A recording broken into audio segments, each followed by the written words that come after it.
নমস্কার বন্ধুরা, অ্যাডেনিয়াম নিয়ে আর একটা নতুন এপিসোডে সকলকে স্বাগত জানাই। গত ভিডিওতে অ্যাডেনিয়াম নিয়ে আমরা বেশ কিছু আলোচনা করেছিলাম, যেখানে আমি দেখিয়েছিলাম আমার কিছু এক্সপেরিমেন্ট অ্যাডেনিয়ামের সয়েল মিডিয়ার ওপর। আজ আরও কিছু তারই সম্পর্কিত সেকেন্ড পার্টের ভিডিও আজকে আপনাদের সঙ্গে শেয়ার করতে চলেছি। আজ সেদিনকে তুলে রাখা বেশ কিছু গাছকে আমি পার্মানেন্ট সয়েল মিডিয়া প্রিপেয়ার করে তাতে রিপ্লেস করব, অর্থাৎ পার্মানেন্ট পটিং মিডিয়াতে একদম পার্মানেন্টভাবে পটিং করে দেব। আজ এমন একটা সয়েল মিডিয়া দেখাবো যাতে গাছ একবার রোপণ করলে কমপক্ষে 3 বছর আপনাকে আর রিপোর্ট করতে হবে না, এবং গাছের গোড়া নষ্ট হয়ে যাওয়া বা রুট রটের সম্ভাবনা আমরা এখানে 99% পর্যন্ত কমিয়ে আনতে পারবো। এছাড়াও থাকছে গাছের প্রুনিং কোন সময় করলে আমরা সর্বাধিক বেশি ডাল পাবো এবং গাছ অনেক বেশি কম্প্যাক্ট বুশি হয়ে উঠবে।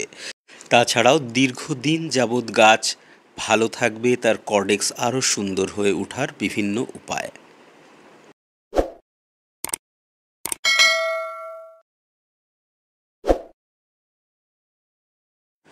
মূল বিষয়ে যাওয়ার আগে প্রথমেই বলি বন্ধুরা, অ্যাডেনিয়াম গাছের ক্ষেত্রে কিন্তু সিডলিং এবং সিডলিংয়ের পরবর্তীতে 1 থেকে 2 বছর যখন গাছের গ্রোয়িং সিজন, অর্থাৎ তার কর্ডেক্স যখন আমাদেরকে ফ্যাটেনিং করতে হয়, অর্থাৎ কর্ডেক্স মোটা করার প্রয়োজন হয় বা মোটা হয়, সেই সময়টা কিন্তু সবথেকে বেশি ভালনারেবল। এই সময়টা কিন্তু গাছকে স্পেশাল কেয়ার করার প্রয়োজন হয়। যদি আমরা কোনো গাছকে 2 বছর পর্যন্ত ভালোভাবে গ্রোথে রেখে গাছকে রক্ষা করতে যেতে পারি, তাহলে তার গোড়া নষ্ট হয়ে যাওয়ার সম্ভাবনা অনেক অংশেই কমে যায়।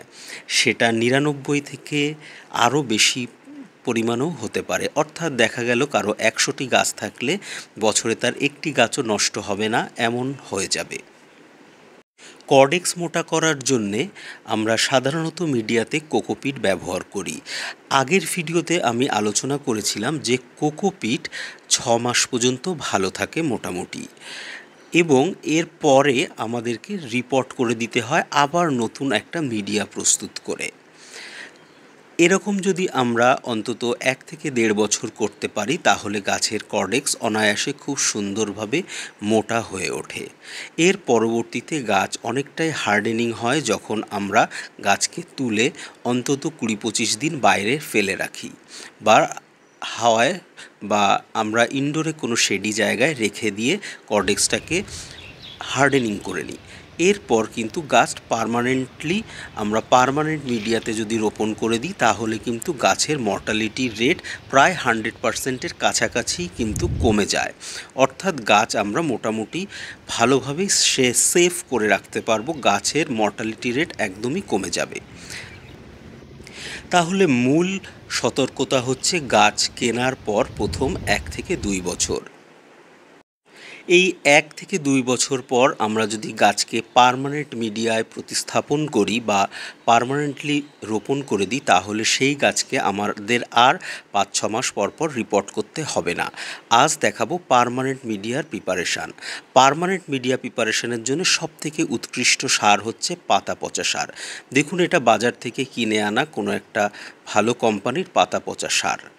তবে পাতা পচা সার চাইলে আমরা বাড়িতেও বানিয়ে নিতে পারি, কারণ পাতা পচা সার একটু কস্টলি, তবে বানিয়ে নেওয়ার জন্য খুব বেশি উপকরণও লাগে না। স্রেফ পাতা পচা সার অল্প ভার্মি কম্পোস্ট এর সঙ্গে মিশিয়ে দিয়ে আমরা কোনো একটা জায়গায় এর মধ্যে বিভিন্ন উপাদান, যেমন আমরা চাইলে অল্প জল নিয়মিত এতে দিতে পারি, এবং তার সঙ্গে সঙ্গে আমরা চাইলে আমরা ওয়েস্ট ডিকম্পোজারও ইউজ করতে পারি, সেটাকে কালচার করে নিয়ে। আমি পৃথক একটি ভিডিওতে এই প্রক্রিয়া আপনাদেরকে পরবর্তীতে দেখাবো, যেভাবে আমরা শাকসবজির খোসা পচন করিয়ে সার তৈরি করি, ঠিক সেরকমভাবেই পাতা পচা সার আমরা বাড়িতেই প্রস্তুত করে নিতে পারি। পরবর্তী আর একটা উপাদান আমরা ধানের চিটে ইউজ করতে পারি, 1-1.5 বছরের পুরনো ধানের চিটে। আর এটা হচ্ছে সবথেকে উৎকৃষ্ট মিডিয়া হচ্ছে সিন্ডার। এই সিন্ডারকে ভালো করে ধুয়ে পরিষ্কার করে নিয়ে এর ছাই এবং একদম গুঁড়ো বালি অংশটা বেছে ফেলে দিতে হবে। আমি এগুলোকে পুরো চেলে নিয়েছি। দেখুন এরকম সুন্দর গ্র্যানিউলস আমাদেরকে প্রস্তুত করে নিতে হবে।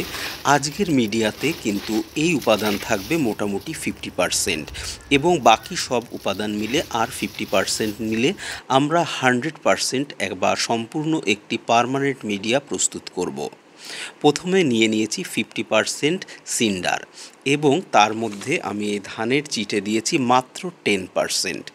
এরপর দিচ্ছি ভার্মি কম্পোস্ট দেওয়া হলো 20% এবং পাতা পচা সার দেব 20%। আমি সবসময় দামি গাছের জন্যে পাতা পচা সারকেই প্রেফার করি এবং সেটা যদি বাইরে থেকে কিনে নিতে পারি তাহলে তো ভালোই, তা না হলে হোমমেড পাতা পচা সার আমরা এইভাবে ব্যবহার করতে পারি। পাতা পচা সার আমি আজকে যেটা ব্যবহার করছি এটা পার্মানেন্ট বড় গাছের জন্য আপনারা ব্যবহার করতে পারেন। এক্ষেত্রে এই পাতার ডাঁটিগুলোকে বেছে ফেলে দিতে হবে এবং তারপর সমস্ত কিছু মিশিয়ে একটা এমন মিডিয়া প্রস্তুত হবে যার মধ্যে দিয়ে এয়ার সার্কুলেশন এতটাই ভালো হবে যে গাছের রুট ডেভেলপমেন্ট খুব ভালো হবে। এবং আজকের মিডিয়াতে কিন্তু আমি পাতা পচা সার, ভার্মি কম্পোস্ট ছাড়া প্রায় আর কিছুই ব্যবহার করিনি, কারণ নতুন গাছ রিপোর্ট করার সময় আমরা যদি এতে হাড়ের গুঁড়ো, শিংকুচি, প্রচুর গোবর সার ইত্যাদি মিশাই তাহলে দেখা যায় যে গাছের শিকড় সেট হওয়ার আগে সেখানে ফাঙ্গাস গ্রো করে যেতে পারে এবং গাছ স্টেবিলিটি আসার আগেই গাছ কিন্তু গোড়া নষ্ট হয়ে যাওয়ার একটা মারাত্মক চান্সেস থাকে। যদি ধানের চিটে আপনাদের কাছে না থাকে তাহলেও কোনো ব্যাপার না, সেক্ষেত্রে আপনারা পাতা পচা সার আর একটু বাড়িয়ে দিতে পারেন। প্রচুর বৃষ্টিপাতের জন্যে অনেক সময় ধানের চিটে বেশি দিলে ক্ষতি হতে পারে, সেজন্য ধানের চিটে সবসময় 10-15% বা 20%-এর অধিক ব্যবহার করা ঠিক নয়। এরপর আমি যে জিনিসটা ব্যবহার করব সেটা খুবই উত্তম একটি বায়ো ফার্টিলাইজার বা প্রোবায়োটিক বলতে পারেন একে। এটা হচ্ছে মাইকোরাইজা। এটা মাটি বা মিডিয়া যখন প্রস্তুত করবেন সেটা অল্প ময়েস্ট থাকবে সেরকম সময় এর মধ্যে মিশিয়ে দিতে হবে। এটা বিভিন্ন ধরনের উপকারী ব্যাকটেরিয়াগুলোকে মাটিতে তৈরি করবে এবং যার প্রভাবে শিকড়ের হেলথ খুব ভালো থাকবে এবং গাছের গ্রোথও ভালো হবে। এবং এরপর 1 মাস পরে আমরা পচানো হাড়ের গুঁড়ো, শিংকুচি, ভার্মি কম্পোস্ট, নিমখোল দেয়া সার প্রত্যেকটা গাছে 1 চামচ বা 2 চামচ করে দেব। কিন্তু প্রথমে আজকের এই পার্মানেন্ট মিডিয়ায় এই ধরনের কোনো সার কিন্তু ব্যবহার করা হলো না। দেখুন যে মিডিয়াটা প্রস্তুত হলো, এরপর আমি ফাইনালি আরেকবার এটাকে মেশাচ্ছি। এই মিশ্রণটা এমনভাবে তৈরি হয়েছে এর মধ্যে প্রচুর এয়ার সার্কুলেট হবে। যে পাতাগুলো দেখতে পাচ্ছেন দেখতে খারাপ লাগলেও এই পাতাগুলো অল্প ডিকম্পোজ এবং অল্প এখনও কাঁচা রয়েছে খানিকটা বা শুকনো রয়েছে, যেহেতু কাঁচা পাতা একদমই ইউজ করা হয়নি, শুকনো পাতা। এগুলো কি হবে অল্প অল্প ডিকম্পোজ হতে থাকবে এবং এটা একটা অ্যাসিডিক মিডিয়া প্রস্তুত করবে যেটা গাছের জন্য অত্যন্ত উপযোগী। এরপর আসি আরেকটা গুরুত্বপূর্ণ বিষয়, সেটা হচ্ছে অ্যাডেনিয়ামের পট সিলেকশান। এই পট এমন হবে যার চওড়াটা অনেকটা বেশি হবে কিন্তু ডেপথ অনেকটা কম হবে। এর ফলে অ্যাডেনিয়ামের কর্ডেক্স যতই মোটা হোক কোনো সমস্যা হবে না এবং তার সঙ্গে সঙ্গে জল সহজেই বেরিয়ে যেতে পারবে। এমন একটা মিডিয়া প্রস্তুত করা হয়েছে যেটা সহজেই জল বেরিয়ে যাবে এবং যেহেতু এটা অগভীর সেজন্যে কোনো সমস্যা হওয়ারও সম্ভাবনা কম। দেখুন বন্ধুরা, এই গাছটা যদিও আমার পার্মানেন্ট মিডিয়ায় ছিল তবুও আজকে আমি এই গাছটাকে রিপোর্ট করব। এটা আমার খুবই প্রিয় একটি গাছ, প্রচুর ফুল হওয়া একটি ভ্যারাইটি। আমি এই মিডিয়া সরাসরি এতে আজকে ব্যবহার করব। আপনারা চাইলে এই মিডিয়াটা কোনো টবের মধ্যে ভরে আপনারা 1-2 মাস রাখতে পারেন, তবে মাঝে মধ্যে এতে অল্প জল ছিটিয়ে দিতে হবে। তাতে কি হবে, এই মাইক্রোরাইজাটা থেকে যে সমস্ত বেনিফিশিয়াল ব্যাকটেরিয়া তৈরি হবে সেটা পুরো মিডিয়াতে ভালোভাবে ছড়িয়ে যাবে এবং একটি উৎকৃষ্ট মানের সয়েল মিডিয়া প্রস্তুত হবে। বন্ধুরা, আজকের এই ভিডিও দেখে হয়তো অনেকেই অবাক হবেন, কারণ আজকের এই মিডিয়াতে না দিয়েছি কোনো গোবর সার, না হাড়ের গুঁড়ো, শিংকুচি, সুপার ফসফেট, ডিএপি কিছুই দেয়া হয়নি।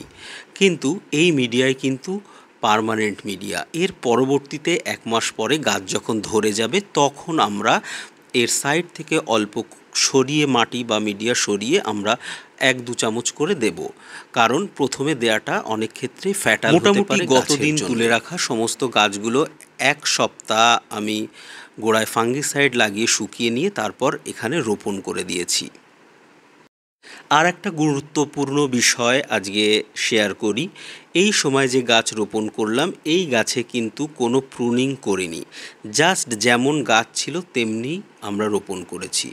প্রুনিং করব এরপর যখন গাছটা ধরে যাবে, আমরা যখন দেখব গাছের পাতা বেরোতে শুরু করেছে তার অগ্রভাগ দিয়ে, তখন আমরা প্রুনিং করব।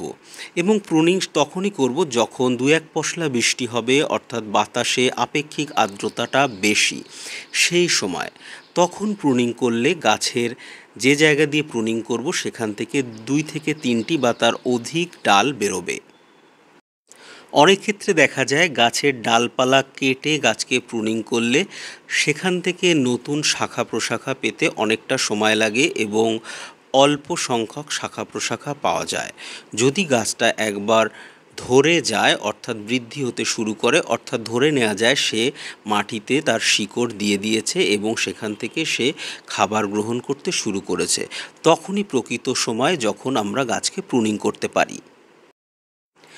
বৃষ্টির আবির্ভাব বা এরকম পূর্বাভাস বা যখন বিক্ষিপ্ত বৃষ্টিপাত হতে চলেছে সেরকম সময় আমরা প্রুনিং করলে এরকম সুন্দর কিন্তু নতুন ব্রাঞ্চেস ছাড়বে, অর্থাৎ যেখান থেকে কাটলাম সেখান থেকে কমপক্ষে 3টি ব্রাঞ্চেস হওয়াটা খুবই স্বাভাবিক। আজ যে সমস্ত গাছগুলোকে রোপণ করলাম, এই গাছগুলো আমি মোটামুটি 15-20 দিন পর যখন গাছ ধরে যাবে তখন ব্রাঞ্চেস কাটবো, অর্থাৎ প্রুনিং করব। আমি পরবর্তীতে যে ভিডিও করব সেখানে আপনাদেরকে অবশ্যই তার আপডেট দেব যে সঠিক সময় কাটলে বা প্রুনিং করলে গাছে অধিক ব্রাঞ্চেস পাওয়া যায় এবং গাছ অনেক সুন্দর হয়ে উঠতে পারে। অ্যাডেনিয়াম নিয়ে আরও অনেক গুরুত্বপূর্ণ বিষয় এর পরবর্তী ভিডিওতে আবার আলোচনা করব। আজকের ভিডিওটা আমি এখানেই শেষ করছি। সকলেই ভালো থাকবেন। নমস্কার।